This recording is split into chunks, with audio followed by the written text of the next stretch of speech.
चलिए तो शुरू करते हैं। नमस्कार, ये है हमारा लेसन, पहला लेसन जो कि 10वीं कक्षा का मतलब 10th स्टैंडर्ड का फर्स्ट लेसन है इंग्लिश मीडियम का। पहला जो चैप्टर है ये पद है, काव्य है। प्रभु जी तुम चंदन हम पानी।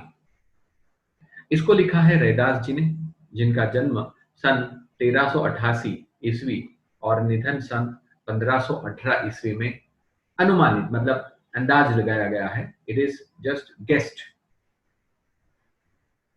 संत कवि रैदास कबीर के समकालीन महान संत थे। समकालीन मतलब उस दौर के, उस जमाने के।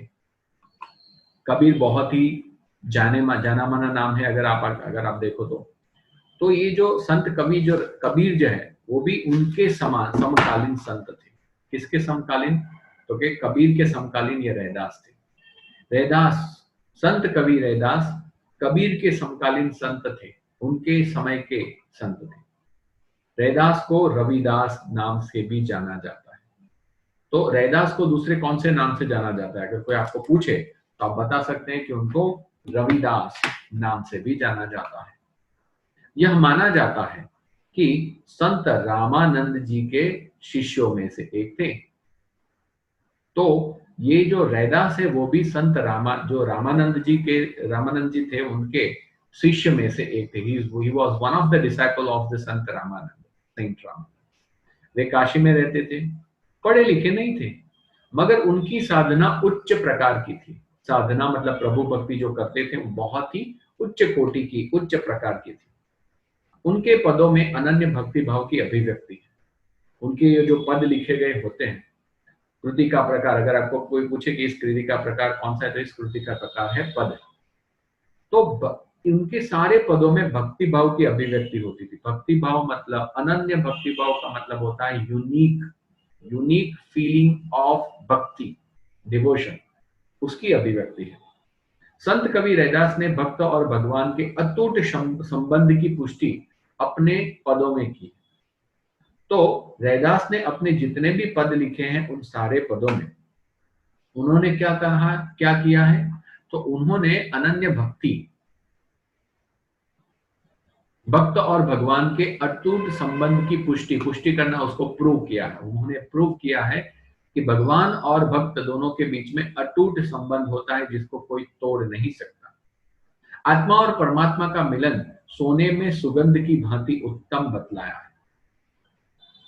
आत्मा और परमात्मा, परमात्मा मतलब भगवान और आत्मा मतलब मनुष्य, इन दोनों के बीच में जो मिलन होता है उसको किसके साथ उन्होंने कंपेयर किया है? तो उन्होंने कंपेयर किया है जैसे सोने में सुगंध मिलती है। सोने में सुगंध, गुजराती में अपन कहेवाय सोनाમાં सुगंध बढ़वी, मतलब कोई ऑलरेडी अच्छी चीज है उसमें और अच्छी कोई एक क्वालिटी ऐड हो, उसके भांति मतलब उसकी तरह उसको उत्तम, बेस्ट बताया गया है। उनके पद बहुत लोकप्रिय हैं। उनके जो भी पद लिखे हुए हैं बहुत ही फेमस है। उनके कुछ पद गुरु ग्रंथ साहब में संग्रहित है। बहुत बड़ी बात है, उनके जो पद है गुरु ग्रंथ साहब, जो कि सिख लोग होते हैं उनका पवित्र होली बुक होती है, उसमें भी संग्रहित है, उसमें भी कलेक्शन है उसका। बोलचाल की भाषा, सरल सहज भाषा में 200 से अधिक पद है। तो इन्होंने 200 से ज्यादा पद लिखे हैं जो कि बोलचाल की भाषा में है। बोलचाल मतलब हम और आप जैसे बोलते हैं नॉर्मल लैंग्वेज में, डायलेक्ट में बोलते हैं, ऐसी सरल और सहज, बहुत ही नेचुरल और सरल मतलब इजी भाषा में उन्होंने ये बताया है। यह संकलित पद में रैदास कहते हैं कि प्रभु जी, मैं हर हाल में आपके निकट रहता हूं। In any condition I live near you my God और माई लॉर्ड। मुझे आपकी भक्ति से प्रभुमय बनना है। I want to become godly. प्रभुमय बनना, जो हमेशा प्रभु में लीन हो, ऐसा मैं बनना चाहता हूं। मैं आपका दास, आपकी प्रतीति चाहता हूं। मैं आपका दास हूं, मैं आपका सर्वेंट हूं और मैं आपकी प्रतीति चाहता हूं, मतलब मैं आपका एहसास चाहता हूं। मैं तुम्हारा एहसास पाना चाहता हूं, प्रभु को बोलते हैं। यहाँ आत्मा और परमात्मा की अद्वैतता वर्णित है। अद्वैत होना मतलब जुदा ना होना, यूनिकनेस होना, एक ही होना। तो यहाँ पर प्रभु और परमात्मा वो अलग अलग चीजें नहीं है, दोनों एक ही चीज है। यह बताने की कोशिश की गई है, ऐसे उसको डिस्क्राइब किया गया है। तो चलो हम और आप मिलकर देखते हैं ये वाली पोएम, ये वाला पद। प्रभु जी तुम चंदन हम पानी। प्रभु को कहते हैं कि प्रभु आप चंदन हो तो हम क्या है, हम पानी। यह कहा गया है। चंदन जो कि एक लकड़ी होती है, जो जो बहुत ही अच्छे गुणकारी होती है, जो बहुत ही स्मेल अच्छी उसमें से आती है। अगर आप चंदन है तो हम पानी है। चंदन को बिना पानी में रगड़े तो हम लगा नहीं सकते, किसी जगह पे लेप लगाना है तो भी उसको पानी में तो रगड़ना ही पड़ेगा। चंदन कैसी चीज है, जाकी अंग अंग बास समान। चंदन, आप चंदन के समान है कि जिसके अंग अंग में बास मतलब खुशबू, यहाँ कहने का मतलब खुशबू है। हालांकि यहाँ पर जो मीनिंग बताया गया है, ये मीनिंग यहाँ पर बू या खुशबू, क्योंकि बास जो होती है, बास मतलब बैड जो स्मेल होती है उसको बोलते हैं। यहाँ पर कहने का मतलब खुशबू है, लेकिन उसको थोड़ा बिठाने के लिए उन्होंने यह कहा। यहाँ आप देख सकते हो पानी या समान, ये दोनों जो शब्द हैं उसका राइम बिठाया हुआ है उन्होंने। प्रभु जी तुम घन बन हम मोरा। प्रभु जी तुम घन बन हम मोरा। प्रभु को बोलते हैं प्रभु जी आप घने बन हो, बन मतलब जंगल है, तो हम क्या है, हम है मोरा। मोरा मीन्स, यहाँ पर मोरा का मतलब होता है बादल, मोर, घन, धन, कुछ भी बोल सकते हैं। तो आप अगर जंगल है, अगर आप घने वन है, तो घने वन में मोर तो होंगे ही होंगे, तो मैं मोर बनूंगा या फिर बादल बनूंगा। वहां पर बादल बहुत आते हैं, क्योंकि जहां पर पेड़ होते हैं वहां पर बारिश होती है। जैसे चितवन चंद चकोरा, मोरा चकोरा। चकोर एक ऐसा पक्षी होता है जो पक्षी तीतर की भांति होता है। चकोर तीतर जैसा पक्षी जो हमेशा चंद्र की ओर देखता है, ऐसे मानते हैं सब।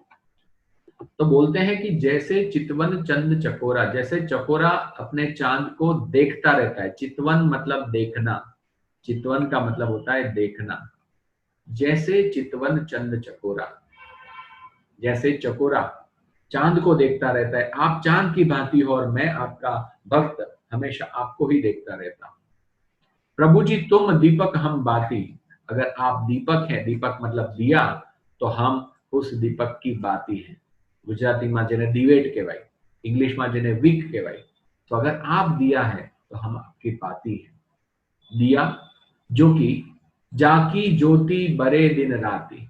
ऐसा दिया कि जिसकी ज्योति, जिसकी फ्लेम, बरे मतलब जले, बरे का मतलब होता है यहाँ पर जले, बरे दिन राती मतलब दिन रात वो जलती रहती और दूसरों को प्रकाशित करती रहती। प्रभु जी तुम मोती हम धागा। फिर प्रभु जी को किसके साथ कंपेयर किया गया है, मोती के साथ। अगर आप मोती है, आप मोती है तो हम धागा है। मोती को ऐसे ही हम पहन नहीं सकते, अगर मोती को पहनना है, उसको इस्तेमाल करना है तो धागा चाहिए ही चाहिए। तो मोती और धागा एक दूसरे के बगैर नहीं चलेंगे। यही दिखाने की कोशिश की गई है कि प्रभु आप और हम एक दूसरे के लिए बने हैं, मेड फॉर ईच अदर।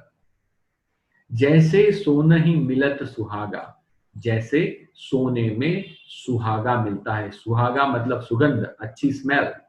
सोना जो कि उसकी गुड प्रॉपर्टी होती है, वो चमकता है, वो कभी भी उसको रस्ट नहीं लगता, काट जंग नहीं लगता।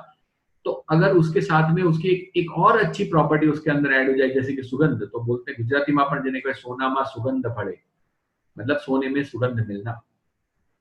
तो प्रभु आप जो है और मैं दोनों मिल जाए तो सोने पे सुहागा जैसी हालत होगी। आप अच्छे तो है और अच्छा हो जाएगा। प्रभु जी तुम स्वामी हम दासा। प्रभु अगर आप स्वामी हैं, आप हमारे स्वामी हैं, तो हम आपके दास हैं, आपके सेवक हैं। ऐसी भक्ति करे रैदासा। और रैदास जो खुद का नाम है कवि का, वो बोलते हैं कि हम ऐसी भक्ति करते हैं। ठीक है, तो यहाँ पर ये कविता है जिसमें बहुत सारे राइमिंग वर्ड है। दासा, दासा, धागा, सुहागा, बाती, राती, मोरा, चकोरा, पानी, समान, ये सारे राइमिंग वर्ड है। मीनिंग अगर हम देख ले तो मीनिंग में भी आप देख सकते हैं। बांस का मतलब होता है बू, मोरा का मतलब होता है मोर, धन या फिर बादल, बरे मतलब जले, दासा दास, सुहागा एक तरह का खनिज पदार्थ, खनिज मतलब मिनरल सब्सटेंस है, मिनरल सब्सटेंस है जिसके अंदर से खुशबू आती है। चकोर, चकोर मतलब तीतर जैसा, तीतर जो पक्षी होता है व्हाइट कलर का, उस तीतर के जैसा एक पक्षी है जो हमेशा चंद्रमा की ओर देखता है। चितवन का मतलब होता है देखना। ठीक है, तो इसी के साथ हमारा ये जो प्रथा फर्स्ट जो पोएम होती है वो खत्म होती है। With this we come to the end of this poem, first poem. Thank you, नमस्कार।